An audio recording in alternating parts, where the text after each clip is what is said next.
हम अपने थोड़े से फायदे के लिए दूसरों को धोखा दे देते हैं। जब सामने वाले को पता चलता है कि मुझे धोखा मिला है तो वो बहुत ज्यादा हर्ट हो जाता है, बहुत ज्यादा परेशान हो जाता है और उसको समझ में नहीं आता, कभी कभी उसका बहुत ज्यादा नुकसान भी हो जाता है।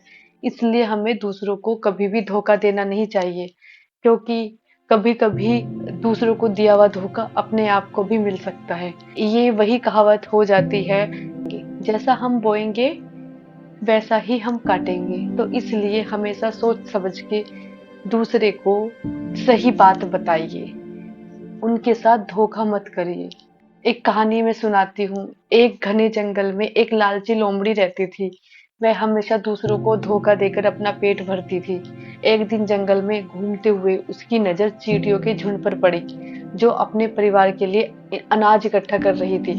चींटियों का इकट्ठा किया हुआ अनाज देखकर लोमड़ी के मन में लालच आ गया और वह चींटियों के पास गई और बोली, सुनो चींटियों, अगर तुम्हें ज्यादा खाना चाहिए तो पास वाले खेत में चली जाओ।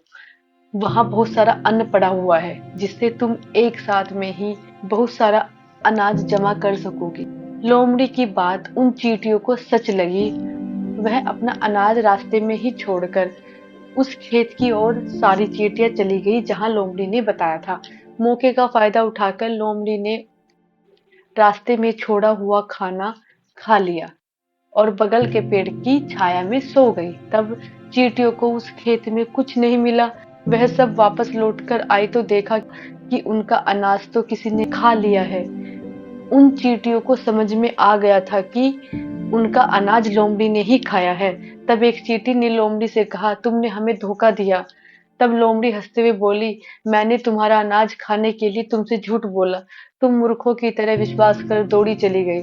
उन चींटियों में से एक एक बूढ़ी चींटी ने कहा कि तुमने आज हमें धोखा दिया है, कल कोई तुम्हें आकर धोखा देगा। यह बात याद रखना। कुछ दिनों बाद लोमड़ी को उसके ही साथी ने धोखा दिया। तब लोमड़ी को बूढ़ी चींटी की बात कही हुई याद आ गई और वो अंत में उनसे माफी मांगने पहुंची और कहा, मुझे माफ कर दो, मुझे तुम्हें धोखा नहीं देना चाहिए था। यह बात सुनकर चींटियों ने उस लोमड़ी को माफ कर दिया। तो इस कहानी से हमें यही सीख मिलती है कि हम जैसा बोएंगे वैसा ही हम पाएंगे। इसलिए जिंदगी में किसी को धोखा नहीं देना चाहिए। और आपके धोखे पर कोई विश्वास कर ले तो उनका बहुत नुकसान हो जाता है। इसलिए हमेशा विश्वास बनाए रखने के लिए हमेशा सच बोलना चाहिए। अगर आप किसी का अच्छा नहीं कर सकते तो उनके साथ बुरा भी मत करिए, ताकि आपके साथ बुरा ना हो। इसलिए हमेशा सबके साथ अच्छा करिए तो आपके साथ भी हमेशा अच्छा ही होगा। दूसरी कहानी है गाय और घायल हाथी। एक जंगल में एक गाय रहती थी।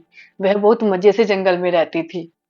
एक दिन जब वह ऐसे ही जंगल में घास खा रही थी, तभी उसने देखा कि एक घायल हाथी एक पेड़ के नीचे बैठा हुआ है।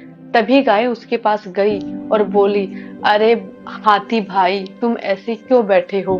तब हाथी बोला, अब मैं बूढ़ा हो गया हूँ और घायल भी हूँ, इसलिए मेरे झुंड ने मुझे अकेला छोड़ दिया है। तभी गाय को उसका घाव देखकर उस पर दया आई और उसने उसे कुछ खाने को ला कर दिया। कुछ दिनों तक गाय ने उसे ऐसे ही खाना दिया और हाथी के जख्मों का इलाज भी किया। कुछ हफ्तों बाद वह बूढ़ा हाथी ठीक हो गया और उसने गाय का शुक्रिया अदा किया और कहने लगा कि गाय दीदी, आज मैं सिर्फ और सिर्फ तुम्हारी बदौलत जिंदा हूँ। मैं यह कभी नहीं भूलूंगा।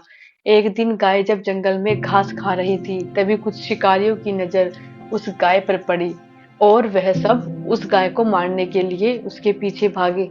तभी यह देख हाथी उन शिकारियों पर हमला कर देता है और गाय की जान बचा लेता है।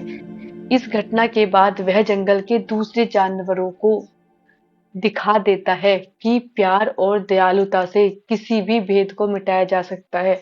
इस घटना से हमें यह सीख मिलती है कि दयालुता से किसी भी मतभेद को मिटाया जा सकता है। अगर हम किसी के अगर हम किसी के लिए दयालु हैं तो हमको कहीं ना कहीं वो दयालुता हमको वापस मिलती है।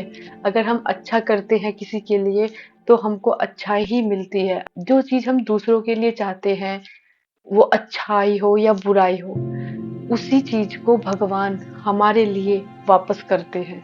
अगर हम अच्छा कर रहे हैं तो हमारे लिए अच्छा ही वापस आएगी, अगर हम बुरा कर रहे हैं तो हमारे लिए हमेशा बुरा ही वापस आएगी। इसलिए कहते हैं कि हमेशा अच्छा करो, अच्छा सोचो, अच्छा खाओ, हमेशा खुश रहो।